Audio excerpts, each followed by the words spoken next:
नमस्कार, बहुत स्वागत है आपका किसान तक में। मैं हूं आपके साथ संध्या बिष्ट। बुलेटिन की शुरुआत करेंगे और आज जिन खबरों को लेकर बुलेटिन में बातचीत करेंगे, सबसे पहले बात करेंगे प्याज के दाम को लेकर और साथ ही बात करेंगे किसान आंदोलन से जुड़ी खबर का, जिसमें किसान नेता सरवन सिंह पंढेर का एक बड़ा बयान निकलकर सामने आया है। क्या वो बयान है, इस बुलेटिन में आपको सुनाएंगे और साथ ही बात करेंगे कि अभी जिस तरीके से रेल रोको आंदोलन किसानों का लगातार जारी है, ऐसे में जिस तरीके से कई ट्रेनों पर इसका प्रभाव देखने को मिला है, तो क्या कुछ आगे की बातचीत है, क्या कुछ रणनीति किसानों की है, वो भी आपको बताएंगे। और साथ ही बात करेंगे केदारनाथ की, क्योंकि जल्द ही कपाट खुलने वाले हैं, वहां पर तैयारियां जोरों शोरों पर हैं। और आखिर में बात होगी देश भर के मौसम को लेकर। तो सबसे पहले बात करेंगे दोस्तों प्याज को लेकर, जहां प्याज के निर्यात बंदी के लगभग 5 महीने होने वाले हैं और अभी तक सरकार इसे खत्म करने को लेकर गंभीर नहीं दिखाई दे रही। लोकसभा चुनाव के बावजूद इसे खत्म करने के आसार नजर नहीं आ रहे, इसलिए बाजार में प्याज के दाम काफी गिरे हुए हैं। किसानों को उम्मीद थी कि रबी सीजन के दौरान वह अच्छी कमाई करेंगे, लेकिन अनिश्चितकालीन निर्यात बंदी के फैसले ने उनके सपनों पर पानी फेर दिया। इस वक्त राज्य की तमाम मंडियों में किसान सिर्फ 1, 2 और 5 रुपए के न्यूनतम दाम पर प्याज बेचने के लिए मजबूर है, क्योंकि एक्सपोर्ट हो नहीं रहा। ऐसे में अगर वह ज्यादा दिन प्याज स्टोर भी करते हैं तो उसे सड़ने की संभावना है, इसलिए वह चाहते हैं कि जल्द से जल्द सरकार एक्सपोर्ट को खोल दे। महाराष्ट्र एग्रीकल्चर मार्केटिंग बोर्ड के अनुसार 30 अप्रैल को सोलापुर और राहुरी में किसानों को सिर्फ 1 रुपए किलो पर प्याज बेचना पड़ा। इसी तरह राहता मंडी में सिर्फ 2 रुपए किलो पर प्याज बेचनी पड़ी है। धुले और पथरदी में भी किसानों को सिर्फ 2 रुपए किलो का ही प्याज देना पड़ा। वहीं कई ऐसी खबरें भी हैं जहां पर किसान औने पौने दाम पर प्याज बेचने को मजबूर हो रहे हैं। हालांकि भुसावल, अकोला और जुन्नर सहित कई मंडियों में न्यूनतम दाम 10 रुपए किलो तक भी मिल रहा है।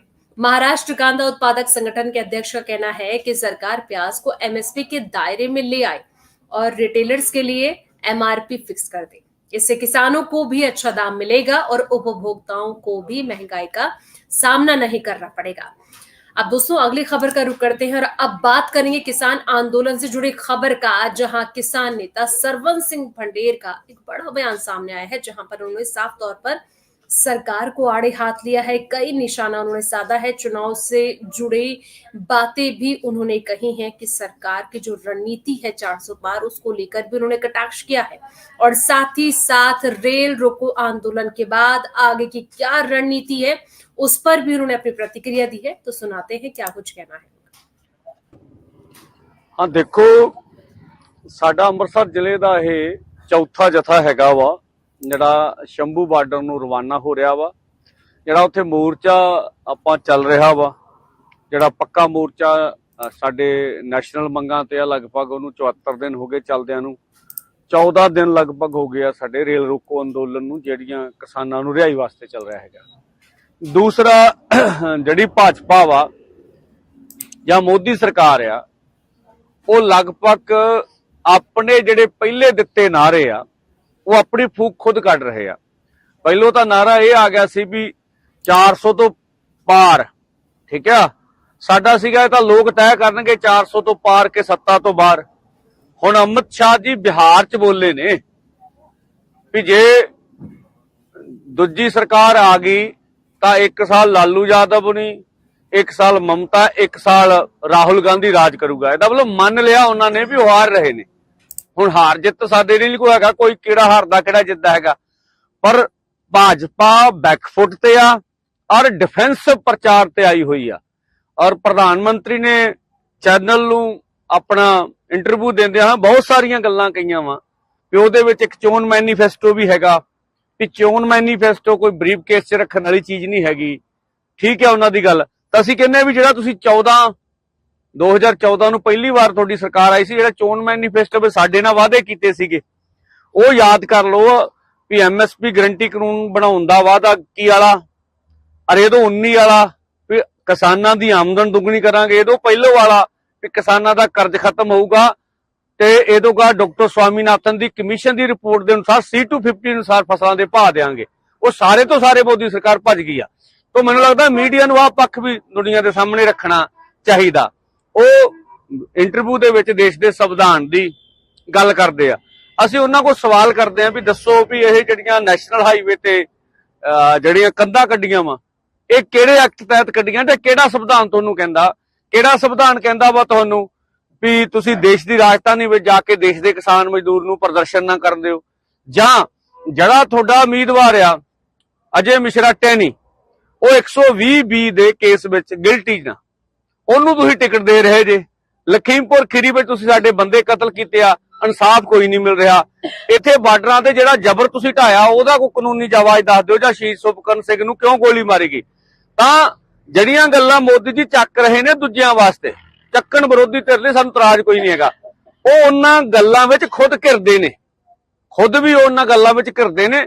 ਤੇ ਮੈਨੂੰ ਲੱਗਦਾ ਜੋ ਬਿਆਨਬਾਜ਼ੀ ਪਿਛਲੇ ਸਮੇਂ 'ਚ ਹੋ ਰਹੀ ਆ, ਉਹ ਭਾਜਪਾ ਦੀ ਹਾਲਤ ਮਾੜੀ ਕਰਕੇ, ਮੋਦੀ ਜੀ ਦੀ ਹਾਲਤ ਮਾੜੀ ਕਰਕੇ ਹੋ ਰਹੀ ਆ ਲਗਾਤਾਰ, ਕਿਉਂਕਿ ਫਿਰ ਫਿਰਕੂ ਪੱਤਾ ਖੇਡਣ ਦਾ ਯਤਨ ਕੀਤਾ ਜਾ ਰਿਹਾ ਵਾ। ਔਰ ਉਹ ਕਹਿ ਰਹੇ ਨੇ ਵਿਰੋਧੀ ਧਿਰਾਂ ਨੂੰ ਵੀ ਇਹ ਜਿਹੜੇ ਆ ਇਹ ਝੂਠੀਆਂ ਵੀਡੀਓ ਮੀਡੀਆ ਵਿੱਚ ਆ ਰਹੀਆਂ ਨੇ। ਠੀਕ ਹੈ, ਕੋਈ ਵੀ ਕਿਸੇ ਦੀ ਝੂਠੀ ਵੀਡੀਓ ਕਰਦਾ ਵਾ ਉਹਦੇ ਖਿਲਾਫ ਕਾਨੂੰਨੀ ਕਾਰਵਾਈ ਹੋਣੀ ਚਾਹੀਦੀ। ਉਹ ਕਹਿੰਦੇ ਇਹਦੇ ਨਾਲ ਸਮਾਜ ਦੇ ਵਿੱਚ ਤਣਾਅ ਪੈਦਾ ਹੋ ਸਕਦਾ ਵਾ। ਅਸੀਂ ਕਹਿੰਦੇ ਚਲੋ ਝੂਠੀਆਂ ਵੀਡੀਓ ਜਿਨ੍ਹਾਂ ਨੇ ਵਾਇਰਲ ਕੀਤੀਆਂ ਉਹਨਾਂ ਦੇ ਖਿਲਾਫ ਤਾਂ ਹੋਵੇ ਕਾਰਵਾਈ, ਪਰ ਜਿਨ੍ਹਾਂ ਨੇ ਮਨੀਪੁਰ ਦੇ ਵਿੱਚ ਸੱਚੀਆਂ ਘਟਨਾਵਾਂ ਕੀਤੀਆਂ ਨੇ, ਜਿਨ੍ਹਾਂ ਧੀਆਂ ਭੈਣਾਂ ਨੂੰ ਨੰਗੀਆਂ ਕਰਕੇ ਨਚਾਇਆ, ਅੱਗਾਂ ਲਾਈਆਂ, ਹਰਿਆਣੇ ਨੂੰਹ ਦੇ ਵਿੱਚ ਜੋ ਕੁਝ ਹੋਇਆ, ਉਹਨਾਂ ਖਿਲਾਫ ਵੀ ਤਾਂ ਕਾਰਵਾਈ ਹੋਣੀ ਚਾਹੀਦੀ ਹੈ। ਜਿਹੜੇ ਬਿਆਨਬਾਜ਼ੀ ਨੌਨ ਵੈਜ ਤੇ ਵੈਜ ਤੇ ਹੁੰਦੀ ਆ, ਜਾਂ ਹਿੰਦੂ ਮੁਸਲਮਾਨਾਂ ਵਾਲੇ ਮੰਦਰ ਮਸਜਿਦ ਤੇ ਹੁੰਦੀ ਆ, ਉਹਨਾਂ ਖਿਲਾਫ ਵੀ ਕਾਰਵਾਈ ਹੋਣੀ ਚਾਹੀਦੀ ਆ। ਤਾਂ ਇਹ ਸਾਡੀ ਗੱਲਬਾਤ ਹੈ। ਅਸੀਂ ਅੰਦੋਲਨ ਉਦੋਂ ਤੱਕ ਜਾਰੀ ਰੱਖਾਂਗੇ ਜਦੋਂ ਤੱਕ ਸਾਡੇ ਮੋਰਚੇ ਦੀਆਂ ਮੰਗਾਂ ਮੰਨ ਨਹੀਂ ਲਈਆਂ ਜਾਂਦੀਆਂ।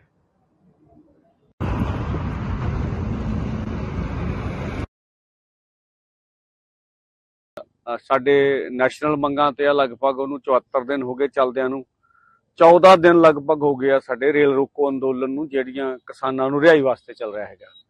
ਦੂਸਰਾ, ਜਿਹੜੀ ਭਾਜਪਾ ਵਾ ਜਾਂ ਮੋਦੀ ਸਰਕਾਰ ਆ, ਉਹ ਲਗਭਗ ਆਪਣੇ ਜਿਹੜੇ ਪਹਿਲੇ ਦਿੱਤੇ ਨਾਅਰੇ ਆ ਉਹ ਆਪਣੀ ਫੂਕ ਖੁਦ ਕੱਢ ਰਹੇ ਆ। ਪਹਿਲੋਂ ਤਾਂ ਨਾਅਰਾ ਇਹ ਆ ਗਿਆ ਸੀ ਵੀ 400 ਤੋਂ ਪਾਰ, ਠੀਕ ਆ, ਸਾਡਾ ਸੀਗਾ ਇਹ ਤਾਂ ਲੋਕ ਤੈਅ ਕਰਨਗੇ 400 ਤੋਂ ਪਾਰ ਕੇ ਸੱਤਾ ਤੋਂ ਬਾਹਰ। ਹੁਣ ਅਮਿਤ ਸ਼ਾਹ ਜੀ ਬਿਹਾਰ 'ਚ ਬੋਲੇ ਨੇ ਵੀ ਜੇ ਦੂਜੀ ਸਰਕਾਰ ਆ ਗਈ ਤਾਂ 1 ਸਾਲ ਲਾਲੂ ਯਾਦਵ ਨਹੀਂ, 1 ਸਾਲ ਮਮਤਾ, 1 ਸਾਲ ਰਾਹੁਲ ਗਾਂਧੀ ਰਾਜ ਕਰੂਗਾ। ਇਹਦਾ ਮਤਲਬ ਮੰਨ ਲਿਆ ਉਹਨਾਂ ਨੇ ਵੀ ਉਹ ਹਾਰ ਰਹੇ ਨੇ। ਹੁਣ ਹਾਰ ਜਿੱਤ ਸਾਡੇ ਨਹੀਂ ਕੋਈ ਹੈਗਾ, ਕੋਈ ਕਿਹੜਾ ਹਾਰਦਾ ਕਿਹੜਾ ਜਿੱਤਦਾ ਹੈਗਾ, ਪਰ ਭਾਜਪਾ ਬੈਕਫੁੱਟ ਤੇ ਆ ਔਰ ਡਿਫੈਂਸ ਪ੍ਰਚਾਰ ਤੇ ਆਈ ਹੋਈ ਆ। ਔਰ ਪ੍ਰਧਾਨ ਮੰਤਰੀ ਨੇ ਚੈਨਲ ਨੂੰ ਆਪਣਾ ਇੰਟਰਵਿਊ ਦਿੰਦੇ ਹਾਂ ਬਹੁਤ ਸਾਰੀਆਂ ਗੱਲਾਂ ਕਹੀਆਂ ਵਾ ਵੀ ਉਹਦੇ ਵਿੱਚ ਇੱਕ ਚੋਣ ਮੈਨੀਫੈਸਟੋ ਵੀ ਹੈਗਾ, ਵੀ ਚੋਣ ਮੈਨੀਫੈਸਟੋ ਕੋਈ ਬਰੀਫ ਕੇਸ 'ਚ ਰੱਖਣ ਵਾਲੀ ਚੀਜ਼ ਨਹੀਂ ਹੈਗੀ।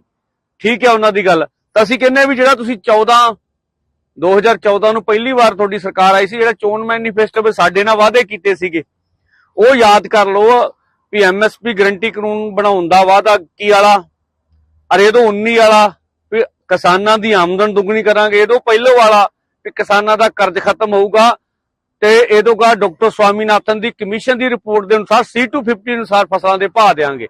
ਉਹ ਸਾਰੇ ਤੋਂ ਸਾਰੇ ਮੋਦੀ ਸਰਕਾਰ ਭੱਜ ਗਈ ਆ। ਤਾਂ ਮੈਨੂੰ ਲੱਗਦਾ ਮੀਡੀਆ ਨੂੰ ਆਹ ਪੱਖ ਵੀ ਦੁਨੀਆ ਦੇ ਸਾਹਮਣੇ ਰੱਖਣਾ ਚਾਹੀਦਾ। ਉਹ ਇੰਟਰਵਿਊ ਦੇ ਵਿੱਚ ਦੇਸ਼ ਦੇ ਸੰਵਿਧਾਨ ਦੀ ਗੱਲ ਕਰਦੇ ਆ।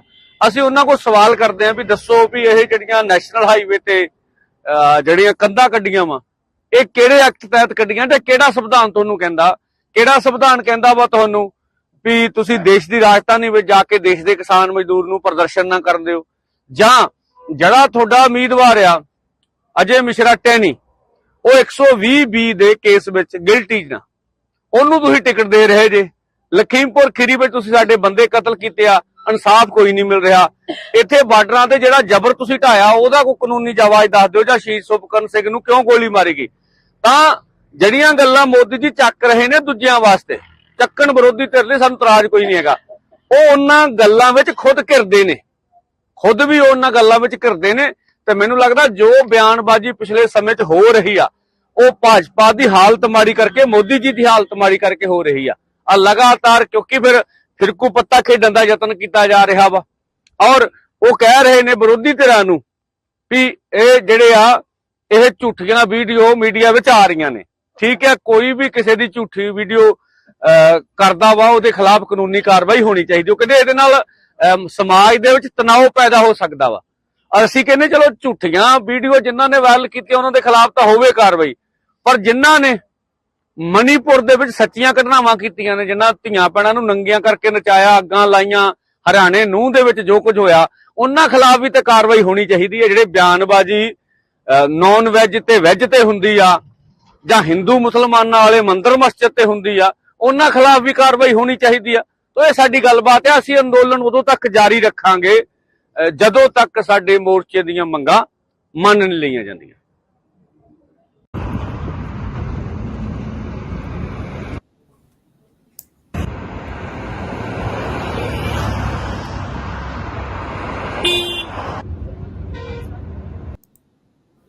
सुना आपने किसान नेता सरवंत सिंह पंढेर का क्या कुछ कहना था। आगे खबरों में बात करेंगे।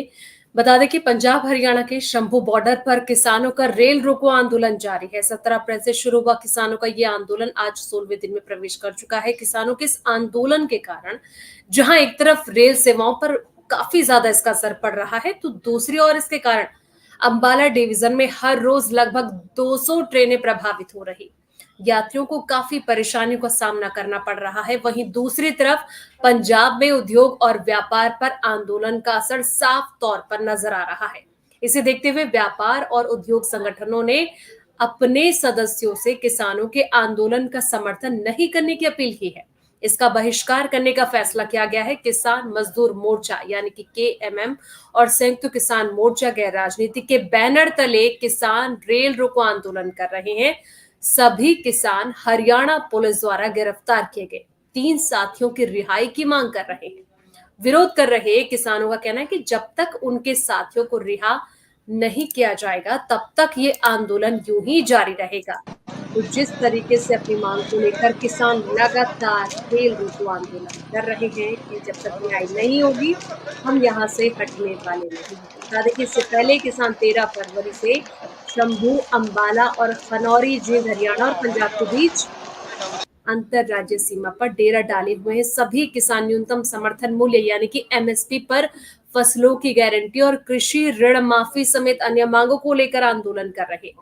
रिपोर्ट के मुताबिक all industry and trade forum के अध्यक्ष बदीश जिंदल की तरफ से जारी किए गए बयान में कहा गया कि फोरम की तरह से एक प्रस्ताव पारित किया गया है। इसमें सदस्यों से कहा गया है कि जब तक किसान सड़क और रेल मार्ग से नहीं हटेंगे तब तक किसान आंदोलन का बहिष्कार करेंगे और किसी भी रूप में किसानों के आंदोलन का समर्थन नहीं किया जाएगा। इस तरीके की बात निकलकर सामने आ रही है।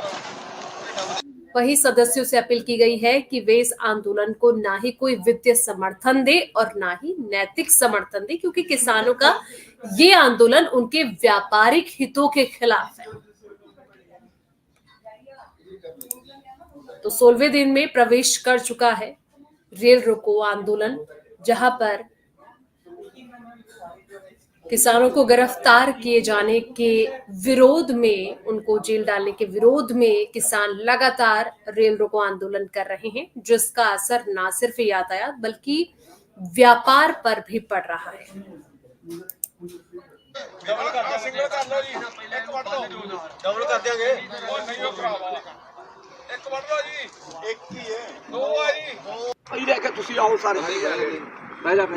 हाँ यही गल सियानी भलवान तू भी आ जा थले होएगी बंदे सियाने बंदे खुद तू भी आ मुड़े। अब बात करेंगे देश भर के मौसम को लेकर। देश भर के मौसम से पहले जिस तरीके से उत्तराखंड की अगर मैं बात करूं तो केदारनाथ धाम की जो यात्रा है उसकी तैयारी जोरों शोरों से चल रही है। बता दें कि 10 मई प्रातः 7:15 पर आम भक्तों के लिए केदारनाथ के कपाट खोले जाने हैं। हालांकि इन दिनों केदारनाथ में मौसम यात्रा तैयारियों में बाधक बना हुआ है। आए दिन दोपहर बाद धाम में बर्फबारी हो रही है, जिससे कि यात्रा जो तैयारियां वहां पर चल रही है उसमें काफी ज्यादा परेशानी का सामना उठाना पड़ रहा है। सुनिए क्या कुछ कहना है मौसम विशेषज्ञ। जो धाम है वहाँ पे अभी 2 बजे बाद लगातार बर्फबारी भी हो रही है और जो पहले की बर्फ है उनको हटाया जा रहा है, और जिसमें कि लगभग 90 मजदूर बर्फ हटाने का काम कर रहे हैं और ग्राइंडिंग और पेंटिंग का कार्य भी चल रहा है। इसके साथ ही आपने निरीक्षण किया है, क्या कुछ देखा है आपने? कितनी दुकानें क्षतिग्रस्त हुई, बिजली पानी क्या कुछ समस्याएं हैं यहाँ पे?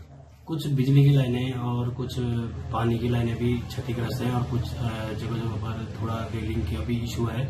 और जो ग्लेशियर है उनको भी जो डीडीएम के लेबर हैं उन्होंने उनको भी साफ कर दिया है।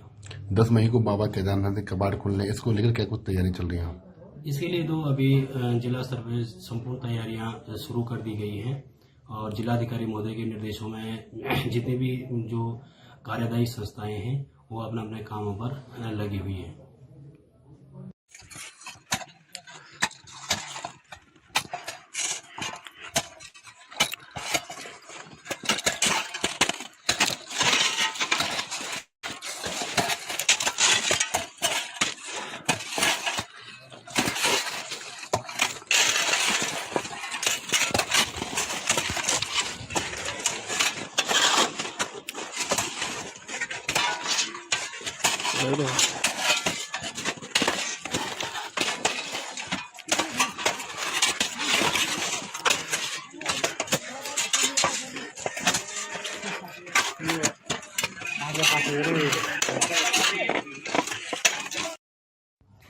तो केदारनाथ जो धाम है वहाँ पे अभी 2 बजे बाद लगातार बर्फबारी भी हो रही है और जो पहले की बर्फ है उनको हटाया जा रहा है और जिसमें कि लगभग 90 मजदूर बर्फ हटाने का काम कर रहे हैं और बैंडिंग और पेंटिंग का कार्य भी चल रहा है।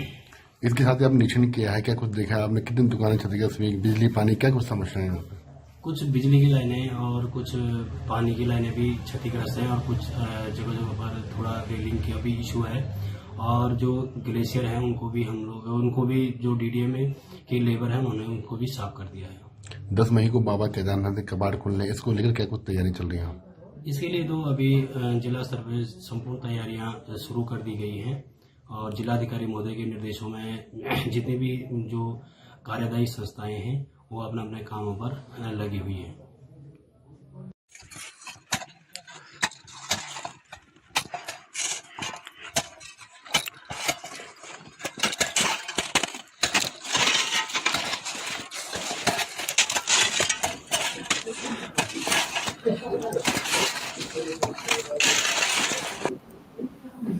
खबरों में आप बात करेंगे देश भर के मौसम को लेकर के अभी देश भर में कैसी स्थिति बनी हुई है मौसम की। तो बता दें कि अप्रैल के महीने में एक के बाद एक कई वेस्टर्न डिस्टर्बेंस यानी कि पश्चिमी विक्षोभ हमने देखे। ये सिलसिला मई की शुरुआत में भी जारी रहेगा। वेस्टर्न डिस्टर्बेंस के असर से गर्मी के सीजन में भी पहाड़ों पर बर्फ की चादर बिछी हुई है।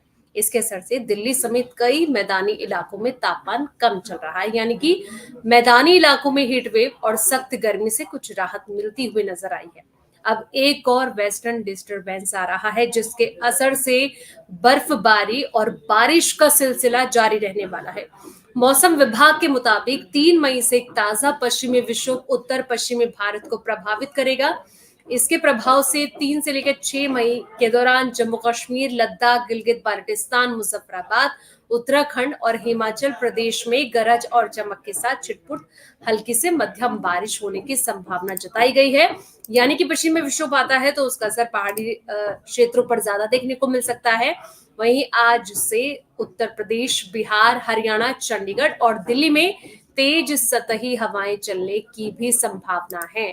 तो पश्चिमी विक्षोभ का असर जिस तरीके से हमने अप्रैल के महीने में देखा था कि कई पश्चिमी विक्षोभ एक के बाद एक उन्होंने दस्तक दी थी, लेकिन मई के शुरुआती हफ्ते में ही यानी कि पहले पखवाड़े में ही पश्चिमी विक्षोभ दस्तक देने वाला है। यानी कि 3 मई को एक ताजा पश्चिमी विक्षोभ सक्रिय होगा जिसका असर न सिर्फ पर्वतीय क्षेत्रों पर पड़ेगा बल्कि मैदानी क्षेत्रों पर भी इसका असर देखने को मिल सकता है। और इसकी गतिविधि तो आज से ही कई राज्यों में देखने को मिल रही है, जिसमें पंजाब, हरियाणा, चंडीगढ़, ये वो तमाम जगह है जहां पर इसकी गतिविधि देखने को मिलेगी। और साथ ही साथ दिल्ली में भी तेज हवाओं का दौर शुरू हो चुका है। तो कुल मिलाकर पश्चिमी विक्षोभ का असर पर्वतीय क्षेत्रों के अलावा उत्तर भारत में भी देखने को मिलने वाला है, जिसके चलते एक बार फिर से मौसम में परिवर्तन होगा। यानी कि मौसम में तब्दीली होने के चलते गर्मी, जो भीषण गर्मी लोगों को सता रही है, उससे लोगों को कुछ हद तक राहत मिलती हुई नजर आ सकती है। अगर ये वीडियो आपको पसंद आया है तो इसे लाइक जरूर करें। अगर चैनल अभी तक सब्सक्राइब नहीं किया है तो कर लें और नोटिफिकेशन पाने के लिए बेल आइकन भी दबा दें।